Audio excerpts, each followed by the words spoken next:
airplane cabin buzzed with the familiar hum of a long-haul flight. From New York to London, every seat was filled. Businessmen tapping at laptops, families wrangling restless kids, college students lost in their screens. It was just another crowded night flight, except for her. She sat quietly, almost invisible. A young woman in a plain gray sweater, dark hair pulled into a loose ponytail. No jewelry, no makeup, nothing remarkable. And yet, something about the way she carried herself made you look twice. Her back straight, hands resting neatly in her lap, her gaze fixed on the endless sky outside the window. She had asked to change seats earlier, to move to 13F by the window. The man beside her had sneered. Every seat's the same. What, you think you're a pilot? He'd smirked, adjusting his gold watch, his tailored suit, marking him as someone used to being right. She didn't respond. She just stayed quiet, eyes never leaving the clouds. Minutes passed. The plane leveled at 35,000 feet. The usual chatter filled the cabin. Flight attendants moving briskly down the aisles, glasses clinking as drinks were poured. Nothing seemed out of place. And then she frowned. A whisper left her lips, barely audible. Something's closing in. The businessman blinked, confused. But before he could scoff again, the cockpit alarm shrieked. The cabin froze. Passengers turned wide-eyed toward the front. A fighter jet, fast, lethal, was barreling straight toward them. Gasps, panic, shouts breaking the silence, but not from her. In 13F, the young woman didn't move, her face calm, eyes steady, watching the clouds with an expression that said she'd seen this before radar ever had. And in that moment, one thing was certain. This was no ordinary passenger flight, and she was no ordinary passenger. The alarm's wail still echoed through the cabin. Passengers clutched their armrests, eyes darting toward the windows in panic. Mothers pulled children close, businessmen froze mid-sentence, and somewhere near the back, a student muttered, "What the hell is going on?" Outside, the fighter jet grew larger, its sleek frame cutting through the night sky, lights flashing in calculated menace. The captain's voice crackled over the intercom. "Ladies and gentlemen, remain calm. We are in contact with—" His words cut short. The jet swerved, close enough now that everyone by the window could see the outline of its weapons. A wave of dread swept over the cabin, and yet Olivia didn't flinch. Her eyes tracked the jet with unnerving precision, as if she knew its every move before it made it. The businessman beside her finally broke, his bravado gone. "What the hell is happening? Do you know something?" Olivia didn't answer. Instead, she pressed her palm lightly against the window, her gaze narrowing. The flight attendants rushed down the aisles, voices raised above the rising panic. "Please stay seated. Buckle your seatbelts." Their rehearsed calm was fraying at the edges, their smiles replaced with tight lines of fear. The jet tilted, circling. The passengers gasped as it aligned itself with the plane's wing. For a heartbeat, the only sound was the roar of engines and the soft, rhythmic beeping of the cockpit alarm. And then Olivia moved, slowly, deliberately. She reached into her faded backpack. No one noticed at first, not with the chaos erupting around them, but the businessman beside her did. His eyes widened when she pulled out not a phone, not a book, but a small black device, sleek and unfamiliar. "Hey, what is that?" His voice cracked, but she ignored him. She pressed a button. A faint hum vibrated against the window, so low it could barely be heard. Outside, the jet wavered, its nose dipping slightly off course. The businessman's jaw dropped. You're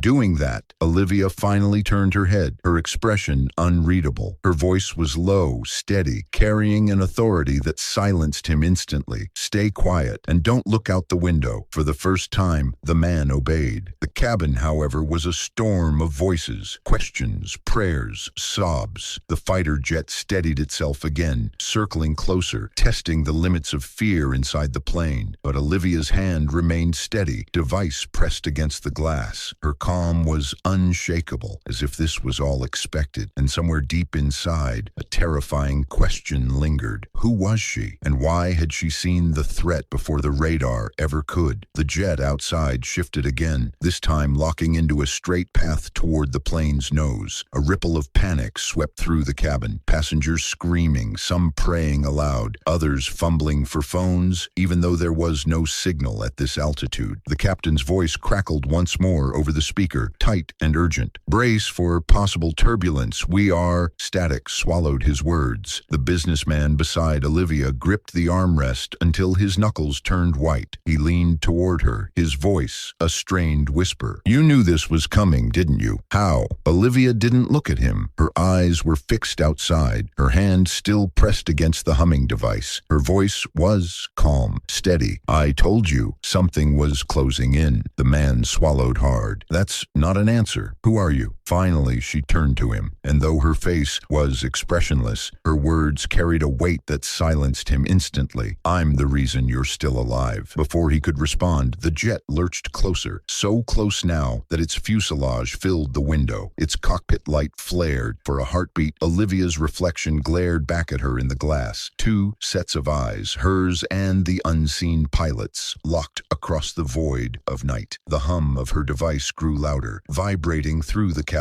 wall. Then, in an instant, the jet jerked violently to the side, veering off course. Gasps erupted across the plane. Someone shouted, "It's leaving! It's turning away!" But Olivia knew better. Her eyes narrowed, tracking its movements. The jet wasn't retreating. It was repositioning. She slid the device back into her backpack, her movements controlled, deliberate, and then she leaned back in her seat, voice low enough only the businessman could hear. They won't stop, not until they get what they came for. The man's face drained of color. What do you mean? Olivia's gaze drifted back to the sky, where the fighter jet was circling like a predator stalking its prey. Her lips pressed into a thin line. They're not after the plane, she whispered. They're after me. The businessman's breath caught in his throat. He glanced around the cabin, half expecting everyone else to have heard her words. But no one was paying attention. Panic had its claws in every passenger. Mothers were crying, flight attendants whispering frantically into intercom phones that gave no comfort. College kids recording shaky videos as if proof of their last moments might matter. The jet outside circled tighter, its shadow gliding across the plane like a shark in dark water. The man leaned closer. What do you mean they're after you? Who are they? Olivia didn't answer right away. Her eyes stayed on the window, reading the fighter's pattern the way someone might read a book they'd already memorized. Her voice, when it came, was soft but unyielding. Not everyone on this plane is supposed to land in London. The man's heart pounded in his chest. You're saying, I'm saying, you should buckle your seatbelt and stop asking questions. Her tone was final, cold enough to freeze any argument in his throat. He obeyed. The jet dipped lower, cutting across the nose of the plane. Passengers screamed as the cabin jolted from the turbulence. Drinks toppled. Luggage rattled overhead. Somewhere in the chaos, a child wailed. And Olivia, she sat perfectly still. The businessman's thoughts raced. Her calm wasn't human. No ordinary woman in a gray sweater should sit this steady while death clawed at the windows. He tried to rationalize it. Maybe she was military, maybe an air marshal, maybe, but none of those guesses felt big enough. Then he noticed her hands, not trembling, not fidgeting, but poised like a pianist about to strike keys, or a soldier waiting for the call to move. Her fingertips tapped an invisible rhythm on her lap, synced with the jet's circling pattern outside, as though she already knew its next move. The overhead lights flickered once, then again. The captain's voice cut back through the static. This is your captain. Remain seated. His voice broke off into a grunt, then silence. The plane shuddered violently. Alarms wailed. Oxygen masks dangled from the ceiling. Screams rose into chaos. The jet outside had locked on, and that was when Olivia finally moved. She rose from her seat with calm, deliberate precision. The businessman grabbed her arm. Where are you going? She glanced down at him, her eyes sharper than he thought possible. To do what they never trained your captain for. She pulled the black device from her bag once more, its surface glowing faint blue. Passengers turned to stare, fear mixing with disbelief. And in the frozen silence before the next strike, one thing became terrifyingly clear. She wasn't just another passenger. She was the only one the jet had come for. And whatever was about to happen, this flight would never be the same again. The cabin had fallen into a strange silence, half shock, half disbelief. All eyes were on the young woman in the plain gray sweater as she stepped into the aisle, the device glowing faintly in her hand. Passengers shrank back, whispers darting like sparks through the rows. What is that? Is she with them? What's happening? The businessman stayed frozen in his seat, his pulse hammering. He wanted to shout at her, demand answers, but something in her her expression stopped him. It wasn't arrogance, it wasn't panic, it was purpose. Olivia reached the galley door that led to the cockpit. A flight attendant, voice cracking, blocked her path. "You can't go in there." Her reply was quiet, almost too quiet. "They asked for me." Before the attendant could argue, the cockpit door cracked open. The co-pilot's face was pale, his forehead beaded with sweat. He looked directly at Olivia, not with suspicion but recognition. "You!" he breathed. "It's you!" Gasps rippled through the passengers close enough to hear. Olivia gave the faintest nod and slipped past him into the cockpit. The door shut with a heavy click. Inside, the captain's hands gripped the controls, fighting against turbulence and the looming jet outside. He didn't look surprised to see her, only grim, as if he'd been dreading this moment. "They've found you," he muttered, eyes never leaving the instruments. Olivia slid into the jump seat, strapping herself in. Her calm voice cut through the storm of alarms. "Then let's make sure they regret it." The captain's jaw tightened. "You know what happens if we engage." She flicked a switch on the glowing device, the hum rising in pitch. "Yes, but if we don't, everyone on this plane dies." For a moment, neither spoke. The jet outside aligned again, its lights flaring, its weapons locking on. The cabin screamed behind them. The captain's hand hovered over the comms, frozen between protocol and survival. And Olivia, she just leaned forward, her eyes sharp, unblinking, staring through the cockpit glass at the predator outside. Her voice was steady. The cockpit was a storm of alarms, blinking lights, and static-laced voices on the comms. The captain's jaw clenched as he hesitated, eyes darting from the fighter jet to the strange device in Olivia's hand. "Open it," she said again, her voice calm but carrying a weight that made it less of a request and more of an order. The co-pilot glanced nervously at the captain. After a tense beat, the captain flicked the comm switch. The cockpit filled with a sharp hiss of static, and then a cold voice cut through. "Passenger aircraft. You are carrying an unauthorized individual. Surrender her or be destroyed." The captain's knuckles whitened on the yoke. "God Almighty," he whispered. Olivia didn't flinch. She leaned forward, her face inches from the comm mic. Her voice was steady, measured, like someone who'd done this before. "This is Olivia Reyes. You found me. Now tell me who you're working for." Silence. Then a chuckle, low and chilling. "You already know." The jet outside tilted its wings, circling once more. Every passenger glued to the windows thought it was preparing to strike, but Olivia knew better. It was waiting, testing her resolve. The captain turned to her, sweat running down his temple. "Reyes, whatever this is, you need to understand. I have 230 souls back there. I can't." She cut him off. "And if you don't let me deal with this, none of them make it to London." Her words hung in the cramped space, undeniable, immovable. The captain said nothing. The comm crackled again. "You have 60 seconds." Olivia's hand tightened on the device. The faint blue glow pulsed faster, synced with her heartbeat. She closed her eyes for a brief second, her lips moving in silence, counting, calculating, remembering. Then she opened them, sharp and unyielding. "Captain," she said, "when I tell you, drop altitude by 3,000 feet. No questions." The captain stared at her, stunned. "That'll rip the cabin apart." Her gaze didn't waver. "Do you want them alive or not?" Another silence. Then slowly, he nodded. Outside, the fighter jet pulled into formation, lining up for the strike. Passengers in the cabin screamed, clutching their seats, oxygen masks swaying wildly. Olivia leaned into the mic, her voice razor sharp. "You should have finished me years ago." The moment the words left her lips, she slammed her thumb against the device. A piercing pulse shot outward, invisible but powerful, rattling every panel in the cockpit. The jet outside wavered mid-flight, its lights flickering. "Now," she barked. The captain shoved the yoke forward. The passenger plane nosedived, screams ripping through the cabin as drinks, bags, and people flew into the air. Oxygen masks whipped back and forth. The world tilted into chaos. And Olivia, she stayed steady, eyes locked on the fighter outside as it struggled to recover, her device glowing brighter, humming louder, fighting against something no one else on board could see. The plane plunged through clouds, alarms shrieking. And in that freefall, one truth became clear. Olivia Reyes wasn't running from her past. Her past had finally caught up with her. The plane screamed through the night sky, engines howling under the sudden dive. In the cabin, people clutched at anything they could grab, voices rising in a chorus chorus of terror. Drinks burst from overturned cups, luggage slammed against compartments, and 1,000 tiny details blended into chaos. But in the cockpit, Olivia was still. Her eyes never left the fighter jet struggling in the turbulence outside. The glow of her device pulsed stronger, casting eerie blue light across her face. For a moment, it seemed less like technology and more like something alive, something that had been waiting for this moment. The comm crackled again, the voice sharpened now, angry. "Reyes, power it down, or I will finish this." Olivia's lips curled, the ghost of a smile. "You're bluffing." Another violent shudder hit the cabin. The captain gritted his teeth, hands locked on the yoke. "We can't keep this up. The frame wasn't built for this hold steady," Olivia said. "He's not going to fire." The co-pilot's voice cracked. "How the hell can you know that?" Her eyes flicked toward him, calm, unblinking. "Because they need me alive." The cabin alarm screamed louder. Altitude warnings blared. Passengers were convinced the end had come. And then silence. The jet outside steadied, falling back just enough to mirror their dive. Watching, waiting. The captain's breathing was ragged, but he dared a glance at her. "Who are you, Reyes?" Olivia's gaze stayed on the clouds. She didn't answer right away. When she finally spoke, her voice was low, almost regretful. Someone who was supposed to stay buried. The businessman in 14E,